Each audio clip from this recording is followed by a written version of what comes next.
Well, hey family, this is Darlene. Wanted to thank you for stopping by the Jury by BDK YouTube channel. I know you didn't come here for a sermon. So here's the video, and we'll talk soon. Well, hey family, happy Wednesday. This is Darlene. Just real quick, this video is going to be a video with just music. But just to share with you real quick, the pendant I'm going to be using is this pendant right here. And I'm really digging it because I put this really long part on here. And I'm thinking I'm not going to put anything on the side. I'm going to just let it be long like this and we'll see what happens. So I'm going to be using this pendant. And then I'm going to be using some of the hand painted purple beads. And then we'll probably mix some other beads up with it. Also, just a quick FYI, there are some sampler packets of beads on the actual website, www.jbbdk.com. This one has like 17 beads in here, and it's probably like $4.99. And these are basically sampler packets. So I do know people want to buy the beads, but they may not be familiar with the quality of the beads. So this gives you an opportunity to buy the beads, try the beads out, guaranteed more than likely you're going to like them. Now this one comes with 10, and these might be like $6.50. There are some beads on there that are like $4.99. You might get something like this that has 725 millimeter beads in it. And this might be, I don't know what the price is, so I don't want to quote anything, but just go on and take a look. And I am going to be adding more sample or sampler packets of beads on the website. And then that way it gives people an opportunity to test the beads out, see if they like them. If they like them, of course, they can come back and buy more and all that good stuff. So this video is going to be a video with primarily music in it. At the end of the video, I might come back and say a couple words about the piece, and we'll talk. This is Darlene Knight with Jury by BDK for JBBDK Business Tips. Think like an entrepreneur, unlocking the mindset of success presentation. Let's first talk about what is an entrepreneur. A lot of people say they're an entrepreneur or they're a solopreneur, and I really don't think people understand exactly what an entrepreneur is. That is a loosely used title that a lot of people give themselves. An entrepreneur is a visionary. That's a person who turns ideas into action. And many of us know entrepreneurs or solopreneurs, people who wear that title, but they're really not visionaries. They really don't turn ideas into action. They may have adopted someone else's idea and they're trying to now turn that into their business and then tagging themselves as an entrepreneur or a solopreneur. But entrepreneurs really have vision. You can have a conversation with an entrepreneur and they can tell you what they see, how they see it, what is going to happen. They can even tell you in conversation how their business is going to scale in the next 2, 3, 4, or 5 years. They create, they structure, and they lead a business. Not only do they do this in person, in real life, in real time, they also do it in the sense of mental. That's where the vision comes in at. Often taking financial risk, and anybody knows if you're an entrepreneur or a solopreneur, there is a whole lot of financial risk that goes into taking on this task to solve real world problems and generate profit. That's something else that they do. The idea of an entrepreneur is to solve real world problems and generate some type of profit while you're doing this. Entrepreneurs don't just sell products. And this is what a lot of people who tag themselves as an entrepreneur or a solopreneur believe, that it's all about just selling products or services. And that's not true. They spot opportunities. And if you're an entrepreneur and you have a product or service, you have to be able to spot the opportunities that is going to allow you as the solopreneur or the entrepreneur to scale your business. That's where scaling your business comes from. You have to be able to spot those opportunities, take bold initiative, and then build something impactful from the ground up. And generally, good entrepreneurs are able to see that. They're visionaries. They can turn ideas into action. They're able to spot opportunities. And then you have something that you can build on top of. And that means building a solid foundation and then going from there. Let's talk about what an entrepreneurial mindset is. All about innovations. It's a way of thinking and behaving that drives innovation, resilience, and strategic decision making. And I think many of us fall short when it comes to innovation. And then we have to think about what innovation is. It basically means applying creative ideas, new methods, or improvements to our products or our services or our business operations to create something of value. That is what it's all about. Also, more than just starting a business. It's a mindset of value creation, problem solving, and ownership. And many times you don't see where that entrepreneur or solopreneur is taking ownership where innovation is concerned. Entrepreneurs don't wait for opportunities, they create opportunities. We just talked about that. You have to be able to spot the opportunity. You have to be able to be a person of action and a person who has vision. If you don't have any of that, those traits, it would be very difficult to be an entrepreneur or solopreneur or even an artisan who is trying to get their product seen by the market. Let's talk about key traits of an entrepreneurial thinker. One is vision oriented, and we just kind of touched on that. Two is self driven. You got to be able to encourage yourself. And I know there's a Bible scripture that talks about to encourage thyself. Number three, curious and constant learners. And I am always talking about learning. You got to educate yourself. You got to keep learning and learning and learning. Free information is good stuff. But there are times when you really have to pay for some information. Like you really have to pay for a workshop. You really have to pay for some type of training. And it all makes sense if you're trying to grow your business from the ground up. And number four is comfortable with risk. As you know, as entrepreneurs or solopreneurs, there is always some risk involved. There is always some type of risk involved. That is just a given. That is a part of the landscape as an entrepreneur, and it is what it is. Number five is resilient through failure. Understanding that failure does not mean it is the end. Failure is basically feedback that you can learn from, and you have to be resilient. You have to be able to jump back. If something fails, if it doesn't come through like you thought it was going to come through, that's okay. Use it like analytics, because that's basically what it is. It's feedback, analytics. You take it, you learn from it, you pivot from it, and you make it, keep working for yourself. And number six is action oriented. Any true entrepreneur that we know, they're action oriented. You can't stop them from doing something. It's like they have the vision, they understand the direction that they're going, and they're very action oriented. And number seven is customer focus. They've always got their customer in mind as they build. This is a really good one. Employee versus entrepreneur mindset. And this one takes a little focus. And if you worked a job for any length of time, it takes a minute to kind of get away from this employee mindset.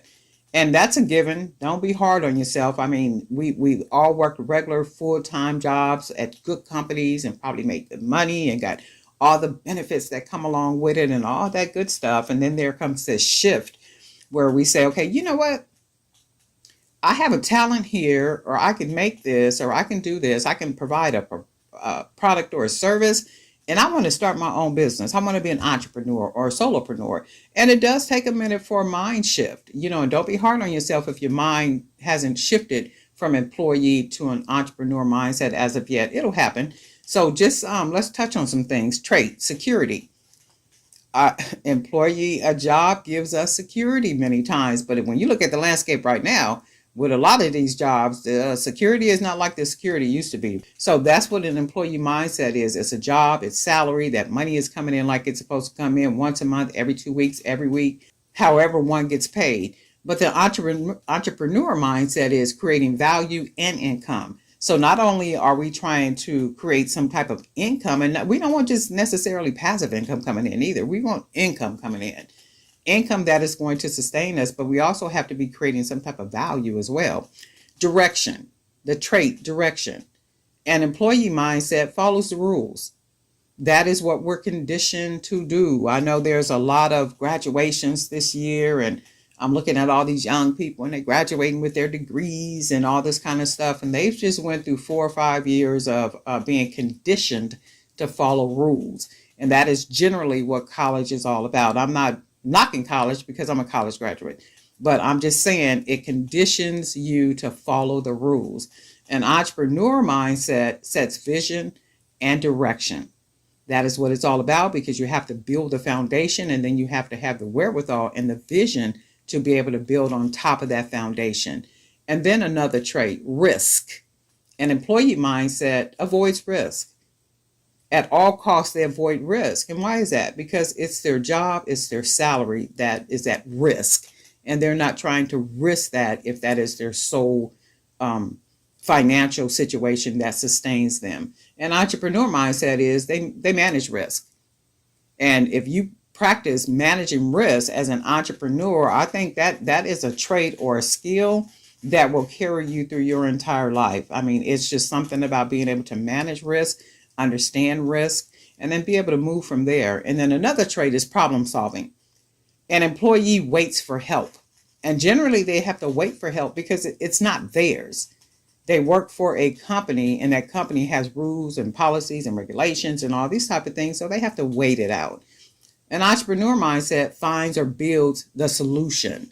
Even working for a company, if you have an entrepreneur mindset, you do this. You find or build the solution, and many times that type of mindset will get you into a situation, not a positive situation, with a company, because they don't want you to think like that we don't need you trying to find solutions and things like that.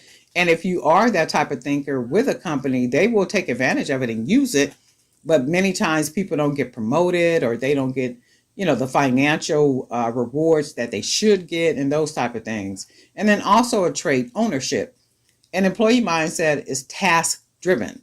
It's task driven because we have been conditioned from college. If a person went to college, we have been conditioned as a task driver. We have been conditioned to follow the rules. We have been conditioned to wait for help. Not an entrepreneur mindset. We're outcome driven. That is how our minds work. We're outcome driven. We don't stand around and wait for anybody to tell us how, when, what, or where. And those type of people that have an entrepreneur mindset, they don't work well in corporations because it's not how their minds work. Our minds don't work that way. So you find yourself many times, you'll find entrepreneurial mindset people, they will go from job to job many times because they don't fit into that normal structure, that normal corporate structure of how they want you to think. They want you to think this way. Job, salary, follows the rules, avoids risk, waits for help, and you're task driven as it relates to benefiting the company. And when your mind is not set like that, and it's the opposite with the entrepreneur mindset, creating value and income, you set visions and direction, you manage risk, you find or build solutions, and you're outcome driven, you don't work well in corporations. It's the reality with a lot of people. Core beliefs that drive entrepreneurs. Motivation. Got to be self-motivated. I am responsible for my outcomes. And we just talked about that. It is a outcome driven mindset. I can't stand around and wait on anybody. I got to do this myself. I got to take ownership of this. I got to be accountable for this. Remember this, failure is feedback. It's not defeat. And many times people will accept that failure as a defeat. Like, oh man, I can't do this. This is not going to work out.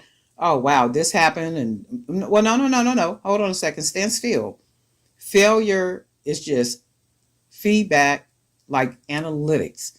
You take it, you look at it, you see how you can grow from it, you pivot, or maybe even go into a different direction. All is saying that failure is telling you that, okay, this is not going to work. So you do got to figure something else around it.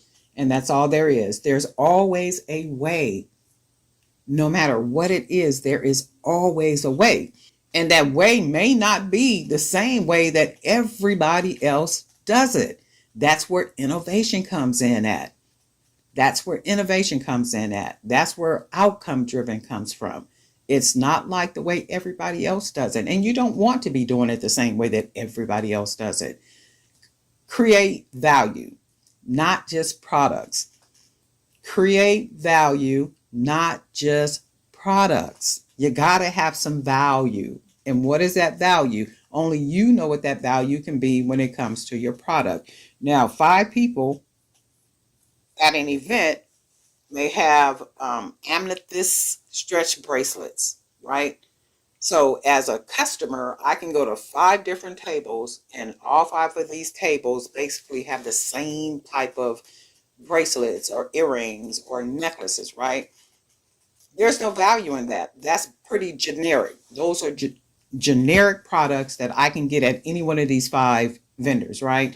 You have to create more value. So if I come to your table and you have an amethyst and 14 karat gold bracelet with butterfly charms, and not only that, they come in this beautiful little customized box, you have created real value, not something that is generic, but you've created value. And chances are you will get the sale and not the other four vendors, because everything is pretty generic.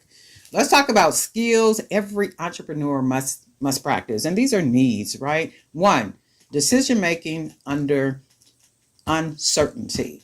I'm not really sure if this is going to work or not. I don't know how I can do this right here. This, that. Decision making under uncertainty. You got to be able to make some decisions that make good sense. This is where vision comes into play at. This is where you're taking that failure and you're using it as analytics to be able to scale or pivot in a different direction where it comes to your business. Number 2 is time management and prioritization. A lot of people are not good with time management, nor do they prioritize things. So that time management and prioritization could mean you take one day to just develop videos if you have a YouTube channel. So I'm going to take today, I'm going to record 3 videos, right? So you're going to use that entire day. That's time management. And you're going to prioritize that. This is the priority today, Monday, to record 3 videos. Or you can say, well, today I'm going to create 10 necklaces and 5 bracelets with this day. So this day is Wednesday. So I'm going to take Wednesday. This is what I'm going to do today. That is time management. That is prioritizing the task, right? Prioritizing the task. Number 3 is emotional intelligence. Emotional intelligence. You can't let whatever is a negative going on with your business or in your life affect the building of your business. A lot of times what will happen is people will go through some situations in their personal life, which is connected to our emotions, and it will cause us to step back and our business will get neglected. Or what will happen is we will begin to see that emotion in what it is that we're doing. And we have to have some emotional intelligence when it comes to that. Our business is our business. Our personal life is our personal life. Our personal life has nothing to do with our business when we are building a business. And one thing people don't want to be a part of is any emotional situations that a person is going through. You can share like, hey, well, I just went through this little emotion. So you might see, a lack of enthusiasm in my videos or something like such, only because I just went through some type of emotional situation with whatever. You don't have to even say what it is. And then that's communicating to your community and people understand, oh, okay, well, I can tell, because usually she's all up and full of energy and enthusiastic and, just really this light. But all of a sudden she's more quiet. She doesn't have the excitement, right? Because something is going on. But if you communicate that to your community, hey, I'm going through a little emotional something right now, but hey, I'll be back. People understand that. And that's where emotional intelligence come in. We got to be able to use our emotional intelligence when we are entrepreneurs or solopreneurs. We don't need to be pouring all that emotion into our business and people just kind of living that out with us. They don't want to live that out with us like that. Number 4, negotiation and communication. We just talked about communication, negotiation, and communication. If you're negotiating, like say business to business, you want to always have contracts, and whatever your contracts say, and as far as that language and that wording, that is the same language and wording that you are going to use in a verbal aspect. Communication, you're always going to be communicating that. So your contracts, your documents and forms and whatever that is, that information and language should be threaded throughout, even when you communicate it on the verbal level. Number 5, marketing and sales understanding. You got to understand marketing. You got to understand sales. Marketing, you got to figure out some type of way to market, if that's going to be digital, if that's going to be word of mouth, if that's going to be out and about at pop-ups, if at vending shows, if Like however you're figuring out your marketing and your sales, you got to understand that stuff as it relates to your business, what it is that you are doing. Just because a marketing strategy works for some other business and it yields them some type of sales, that does not mean it's going to work for yours. So you have to figure out what works for you. Your business and you are a totally different brand, totally different personality, totally different everything. So you have to figure out what works for you. And number six is networking and building relationships. And you don't have to always be selling. You don't have to always be selling. Networking could be where you go out into the community and do some volunteer work. Find different organizations to go to and volunteer, or you can go to like different galas or business workshops or different things like such. And that will allow you to be able to communicate about your brand and about your business. And on top of that, you begin to build relationships. And that is something too. And remember, people buy from people that they like. People do business with people that they like. Let's talk about the entrepreneurial growth cycle. The entrepreneurial growth cycle. You got to be a real determined person and able to make these seven things a reality in your life. Number one is an idea. And most entrepreneurs come up with an idea. It would be a product or a service. And then number two is you got to validate by market research or test offers. So market research and test offers, you just kind of figure this out on your own, how you want to do the market research and how you want to do like test offers. Many times with a product, especially if it's like handmade items or something, we test the market by doing events. We might do outside events. We might do cultural events. We might do like spiritual events or something like such. And that's a good way to test the market, that way. Or you can even do something like subscription boxes. And, that's a whole process to do that type of thing. But you figure that out for you, for your business. And number three is build. Well, Darlene, what does build mean? Product, service, creation. That means that you have to always be creating your product. If you're product driven, you have to always, always, always be establishing and building your product. That means creating. You have to always be creating. You have to create so much to where you literally have inventory. You have so much inventory that you have to figure out ways in order to market and sell what it is that you are making. Right? You have to figure that type of stuff out, but you have to always be creating product, always be making a product, and then just kind of going from there. Number four is launch. Marketing and selling. We just kind of touched on that part, but marketing and selling, you have to figure out a marketing strategy for you, a marketing product for your product, and selling. That is all on you. And remember, what works for another brand or company does not always work for everybody else. So you have to figure it out how it works around your business's personality, the way that your business operates. And number five is learn. Feedback, failures. Remember, feedback is okay, so the only thing I don't like about the necklace set is where I put the butterflies down here. I don't like the way that the butterflies sit right here. So I would need to put something else right here. And if you notice, the way that I closed off the necklace, I didn't put the lobster clasp on here and then wrap that wire around, only because I'm not going to keep this necklace as it is. Usually if I'm going to keep the necklace like it is, I will close it off with the lobster clasp. But in this case, I'm not going to, only because on here, I don't like it right here. And also I wanted to add this bead on here as I was going, but I forgot to add it on. So I don't like the necklace as is without this piece. So there's a couple of things about this piece that I don't like. It's a pretty piece, very pretty necklace set, but I don't like it as is. So I'm going to end up taking the necklace apart and then redoing it, and then I'm going to be adding one of these beads up here. If not this color, it'll be a different color. And the reason why I was doing that, to kind of break up the consistency of the purple beads right here, because on this side you see there's a lot of drama going on this side. So I wanted to kind of make it consistent in the sense of adding a little bit on the right side of the necklace as well, but it didn't come out. I forgot to add the bead on there, so it is what it is. I am going to take it apart. I do love the way that the earrings look though. So I'm going to find a way to add the butterflies on here some way. They might even end up being like charms, putting them on jump rings and having them dangling from up here, or maybe even from the wire, to where I can have the butterflies on here and it just all kind of looks very consistent. and just like that really boho look that I like. But anyway, darling, night for Drip by BDK, and you guys let me know what you think. And guess what? We'll talk.